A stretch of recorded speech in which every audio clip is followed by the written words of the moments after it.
Rams house. Welcome into our very first 7-round mock draft of the year. Today, we are going through every pick the Rams have in the 2026 NFL draft. Not a spoiler alert, we've got some trades as well. Moving up and down the board, we're going to go through, try to address all of the major roster needs that the Rams have. Though few though they may be, there's still a couple significant things that the Rams could do to get much better in this draft. Some players that we could pick up. And I'm not going to lie to you guys, I think you're going to be really happy with the way the board fell for us in this version of events. But before we get into it, if you want more mock drafts, if you want more draft content for the LA Rams in general, make sure you hit that subscribe button. Go ahead and lock in with us on the Rams Report by Chad Sports because we've got all the draft content that you need. We are cooking it up all day long, coming right at you in just 1 minute, our first 7-round mock draft of the year.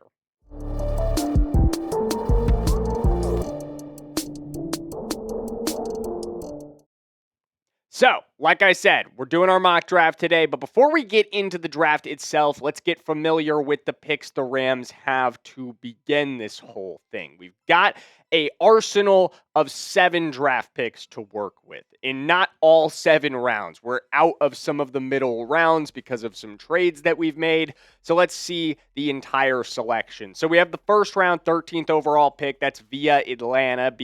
Because of that trade, that we made during the 2025 NFL draft, moving out of the first round, obviously we'd select Terrence Ferguson with their early second-round pick, and they gave up their first-round pick in this year's draft, which became the 13th overall pick, a trade I would say we won in a huge way. Then we have our own second-round pick, the 61st overall selection, and our own third-round pick, the 93rd overall selection. Moving on to some day 3 picks, where we have our own 6th and our own 7th. We gave up our 4th and 5th round selections, and then we do have compensatory 7ths as well, the 251st and 252nd overall picks. So 4 picks in the final 50 selections of the draft and just 3 picks in the first 100 of the NFL draft. So kind of a candidate to trade down early and maybe trade up a little bit later with this arsenal of late round draft picks. We'll see how it plays out, but let's get into the first couple picks of the draft. We won't go through every single pick of the draft. I'm not gonna lie to you guys, we'd be here for like 2 hours if we did that. But we early on in the draft, we're going to go through them one by one, at least until we get to our first round pick. So as always, Fernando Mendoza's off the board first overall. Don't need to spend too much time on that. Second overall, Ruben Bain goes off the board to the New York Jets. That's a pretty good pick for them. Wide range of options for the Jets at number 2. That's really where the draft begins. Third, Arvell Reese falls in right behind him, pretty often off the board at second as well. And then David Bailey goes fourth to the Tennessee Titans, No Jeremiah Love at that spot, who falls in right behind David Bailey to the New York Giants. Next couple of picks, we've got Sonny Styles going, to the Cleveland Browns at the 6th overall selection, followed immediately by Carnell Tate to the Washington Commanders. After Carnell Tate, the New Orleans Saints go in the direction of another Buckeye, bringing in Caleb Downs, the safety for their secondary.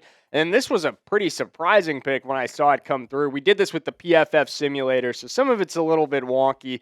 Dylan Thieneman goes 9th overall to the Kansas City Chiefs. If you're a long-term viewer of this channel, you may find this amusing for the same reasons I do. We had him in our 3rd round. He was our 3rd round, 93rd overall selection in our very first 3-round mock draft that we did on this channel. So it's kind of just crazy to see the way things change, how fast guys can skyrocket or fall down draft boards. But moving right along, 10th overall, Francis Maui Noah, who Mel Kiper mocked to us in our mock draft breakdown that we did yesterday.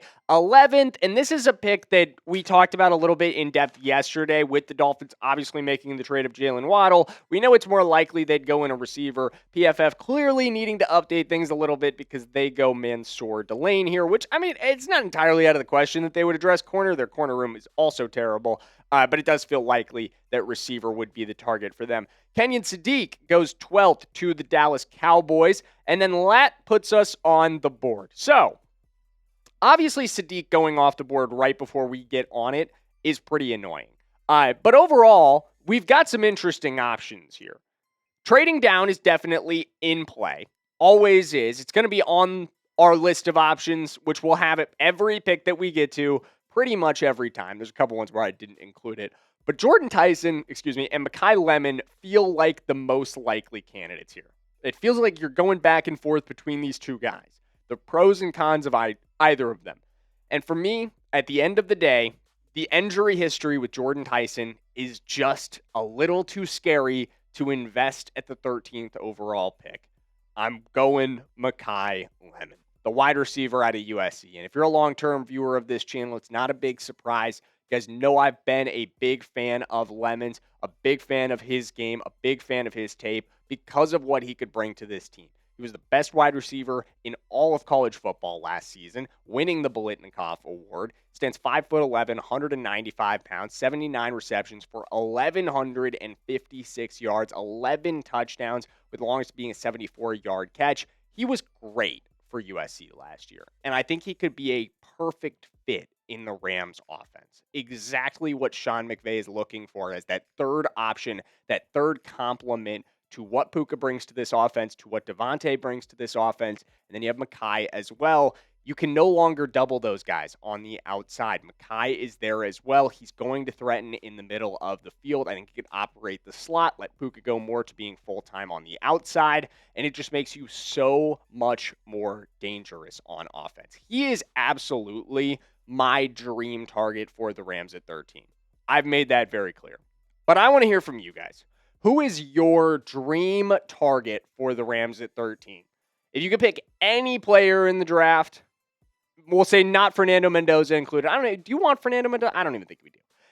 Any player in the draft, let me know who would you want in the comments below.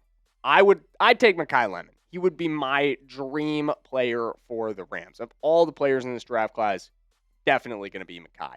Because, again, everything I said yesterday when we talked about Makai Lemon, everything, you just see it in the numbers. He would be a beautiful fit in this scheme. Drop's not a big major issue with him. His ability to operate out of the slot, his ability to operate on the outside as well. He's incredibly versatile. And what he can do with the ball in his hands is, I think, something that Sean McVay could scheme around so beautifully. He's just one of those guys that you just get in his hands and let him go to work. And especially when you bring in a guy like Cliff Kingsbury, who is so fond of the screen game and definitely going to implement some of those elements into the offense, some of those plays for McVay to call. I think that's where Makai could come in. That could be his primary operation early on before then becoming that kind of fully fleshed out receiver too. Obviously, he's still going to have a major role, but I think a lot of that could be on almost gadget-esque usage, and I don't say that in a degradatory way. I think that would just be his most efficient usage early on before then developing into a receiver too. But I think that's a role that Super Bowl winning teams often have filled. You think about some of the Andy Reid Chiefs teams. That's a role that they always had filled, that gadget guy to operate as the third complement receiver to Tyreek Hill and Travis Kelce. So I think it would be a major home run if you got Makai Lemon at 13. But that moves us on to 61. In 61, we had four major options coming into this, in my opinion. As I looked at how the board fell for us, I thought about addressing offensive line. That was on my mind. I know a lot of you guys are big fans of the idea of doing that, continuing to flesh out depth at that position. It's in the back of my mind as well. When you look at the starting group, I'm comfortable with it. But beyond the starters, it's just not that solid.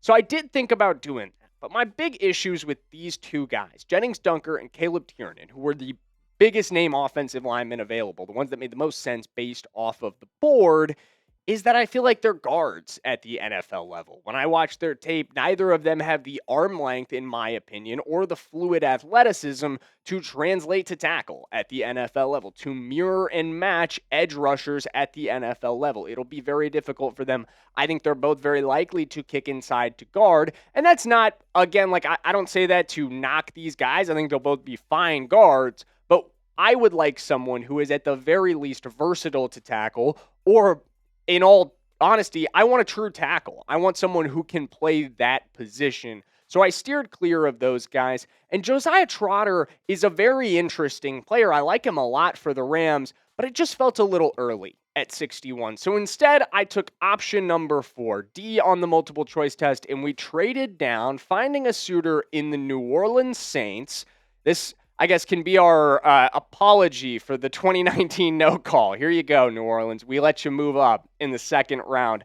Third round pick, the 73rd, goes over to us, and the 132nd pick in the fourth round comes our way. And in exchange, New Orleans picks up the 61st overall selection. So now we're back on the board at 73, and here's what's fun. Guess who fell right back into our lap? Josiah Trotter.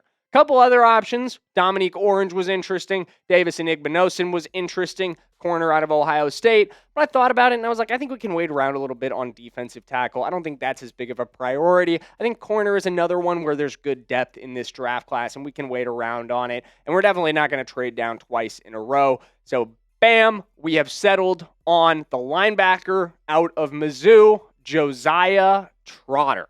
Someone the Rams met with at the NFL Combine. We'll talk more about that in a minute. But Josiah Trotter is very interesting. You might recognize his name. You might feel like I know this guy if you're a long-term NFL fan or really, really big-time one, because his father, father Josiah, and brother Jeremiah, his father is Jeremiah. His brother is also Jeremiah Jr. He is Josiah. They were both also NFL players, both for the Eagles. Jeremiah Sr. played for them in the early 2000s, and Jeremiah Jr. currently plays for the Eagles. I believe he's still with Philadelphia now. But Josiah, like I mentioned, was somebody that the Rams actually met with at the NFL Combine. They had a formal meeting with him, and I'm happy to say that is per me, actually. Our team at the Indianapolis Combine was told by Trotter himself that meeting occurred, and I was able to report that on Twitter all the way back on February 25th. So, just gonna say, little shameless self-promo here, make sure you're locked in on Twitter because we are tweeting out Rams news. I tweet out all the time. Not all of it's news. I'm also tweeting out just kind of Rams funny jokes, funny things that I react to as well. So if the notifications are on, know you're going to see some silly stuff as well. But I also tweet out a lot of Rams news whenever it does come my way, including a lot of the Combine meetings. I hate to toot my own horn, but we were kind of the number one source of info around Rams Combine meetings because I don't feel like a lot of the other beats were out there in Indianapolis the way we were. So we're always hitting the pavement for you guys as hard as we can, always getting that content out. Make sure you follow wherever you can. But let's talk more Josiah Trotter. Because not only is he I don't want to make him seem like an NFL Nepo baby. Like, he's not just being drafted here because of his dad and because of his brother. He was damn good at West Virginia, and he was really good this past season at Mizzou. And he kind of fills the exact issue that we tend to have in terms of inside linebacker, which is the ability to stop the run. We need guys that can come up and hit in that department, that can come up and consistently do that. Omar Speights was not good at that in the NFC Championship game.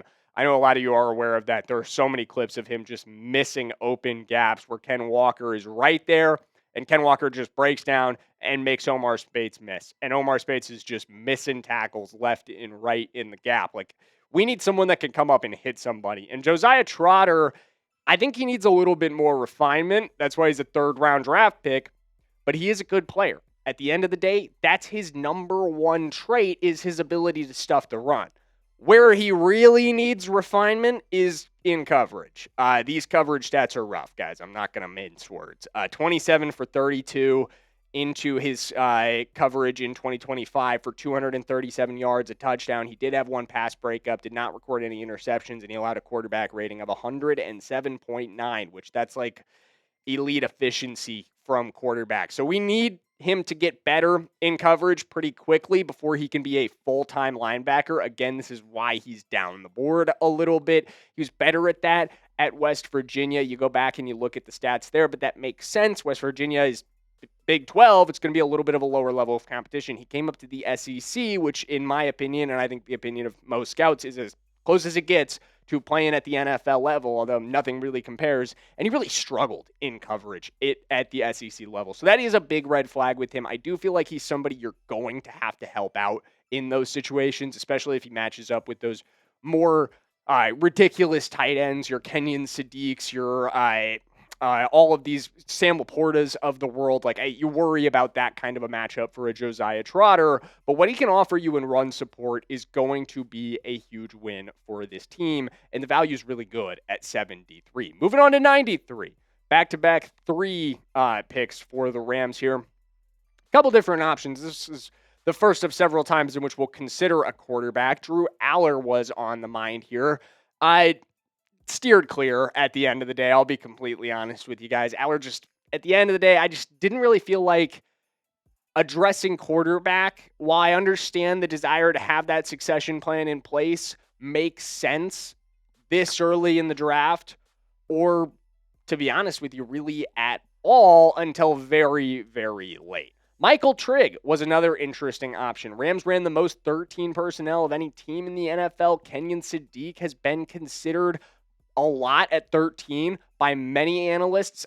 He was even on my mind if he was there for us. Obviously, the Cowboys took him right before we got on the board. But Trigg, I'm not going to say he's Kenyon Sadiq. He's not that level of athlete, but he had some awesome moments at Baylor this season. He's very much that kind of the NFL's future model of vertical tight end. He's not really going to help you in blocking, but he's a great receiving option, almost out there like a third or fourth receiver. And then Jayshawn Barham is just another one of those guys. I feel like there's going to be a lot of defensive coordinators out there in the NFL that are really banging the table, really pushing for Jayshawn Barham to be in the conversation for their teams to draft, because he's just an unbelievable athlete on the defensive side of the ball, someone who really doesn't quite have a long-term fit. I have him listed as an outside linebacker here, but I think realistically you could see him play inside linebacker at the NFL level. You could see him play edge, and honestly, there's a chance he could even slim down a little bit and play like safety. He is very, very versatile. There's a bunch of different options for Jayshawn Barham in his career.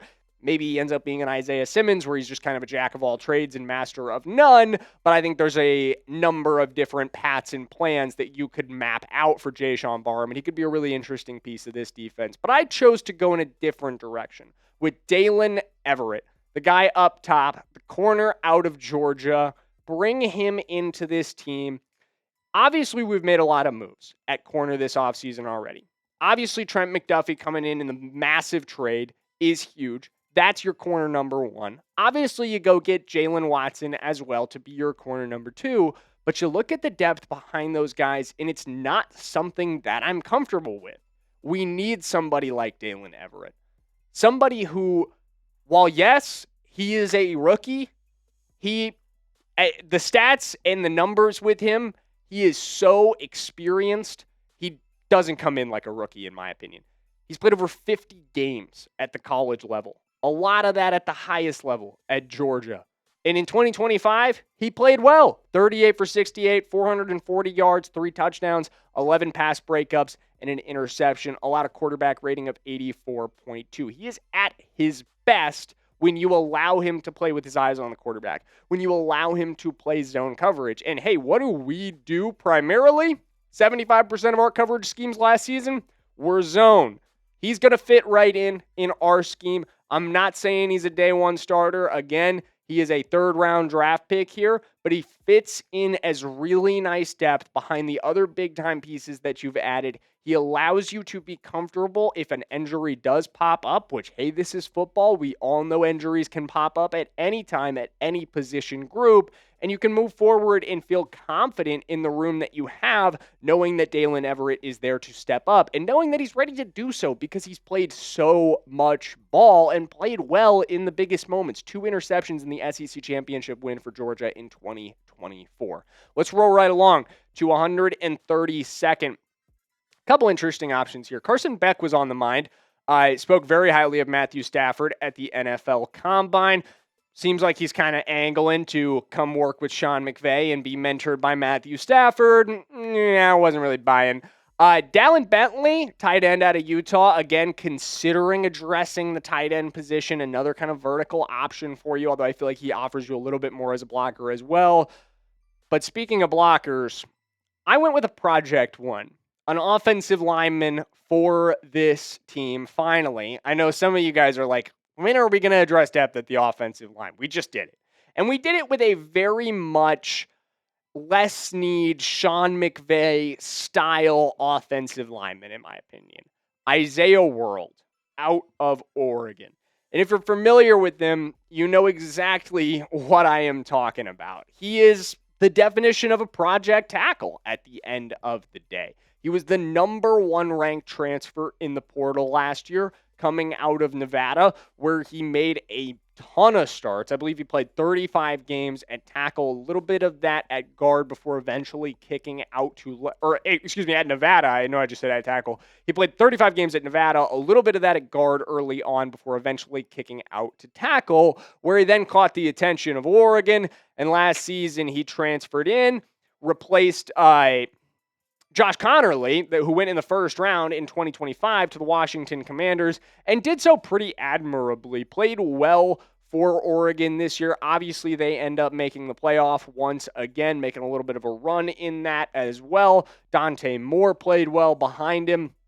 You can see it all come together for World, especially when you think about the physicality that he has. At 6'8", 300 and plus pounds, he is an enormous man. Arm length is incredible as well. He's everything you're looking for in a modern tackle. You just need to refine a lot of his technique at the end of the day. His pass blocking sets aren't where they need to be. His hand usage is not where it needs to be. His targeting with his hands really needs to improve. But hey, when that punch lands, when he gets his hands on an edge rusher, you see the power that he has. You see the strength that he has. You see those pancake block moments because he can stun a guy and then drive him right back. I feel like there is a real chance that the Rams draft him in the 4th round and he turns into an awesome tackle for you for years to come, but he needs the right development system and he needs the right situation in which to be developed, where he doesn't have to be thrown into the fire from day one, and that's a perfect setup for us, where he could sit behind Warren McClendon.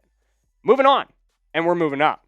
Next up, I traded up. We moved the 207th overall pick and the 232nd pick, a mid-6th round pick and an early 7th round pick in exchange for a very early 6th round pick, the 196th selection, the second draft-related trade we've made with the Falcons in the last calendar year, and we moved up to take Pat Coogan. We're going to run through the last 3 picks in a bit of a lightning round fashion here, as we are now in the 6th and 7th rounds.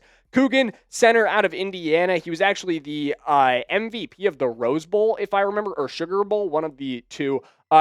When Indiana won that, played very well in that game, really helped establish their run, really feel like he could be great depth for Coleman Shelton. Taylen Green, this one's going to stand out for a lot of you guys. If you're familiar with Green's game, he'd be an awesome option as depth on this team. I feel like he's somebody you could scheme some packages for early on and just kind of take a chance on developing a very, very intriguing quarterback with a very, very low risk pick. Super mobile, unbelievably athletic, has played a lot of ball between his time at Boise State and his time at Arkansas. A lot of that at a high level, but I feel like with more coaching, he could come along. And then lastly, we add a tight end finally to that room, a depth piece in Lake McCree out of USC, another USC guy joining the roster. So let's look at the full draft in its totality. First round, we went Makai Lemon at the 13th overall pick, traded back in the 2nd round, and then acquired an additional 3rd rounder and an additional 4th rounder. That 3rd rounder we used to select Josiah Trotter, 73rd overall out of Mizzou, addressing the linebacker room, getting some more depth, getting some stronger options, somebody to play over Omar Spates, hopefully. Daylen Everette comes in at 93rd, getting us some depth in the corner room behind our primary options in Trent McDuffie, Jalen Watson, and Quentin Lake. Isaiah World comes in the 4th round, an offensive tackle who hopefully over time can become a really nice piece for this franchise and a long-term starter if developed the right way. Pat Coogan comes in the 6th round. Nice depth piece for this offensive line at center with some potential versatility to guard as well. Taylen Green comes in the 7th, a project at quarterback, maybe even a positional switch guy, just an unbelievable athlete to take a chance on. And then Lake McCree, some more depth for your tight end room, a tight end room that is used more than any in the NFL and can always use some more talented faces. So let me know, how do you feel about this mock draft? I know this was a long one. Thank you so much for strapping in. If you made it all the way to this point, I want you to give me a grade in the comments below. Grade my mock draft. You could be harsh if you're not a big fan of it, but if you love the picks, if you love the way this fell for the Rams, give me an A. If you think it's okay, give me a B or a C. If you think it's pretty bad, give me a D. And if you just think it's downright awful, give me an F in the comments below. But let me know. Give me a little bit of an explanation, too. Don't just grade and run. No hit and run grading in the comments. And I will see you guys in the next one. As always, let's go Rams.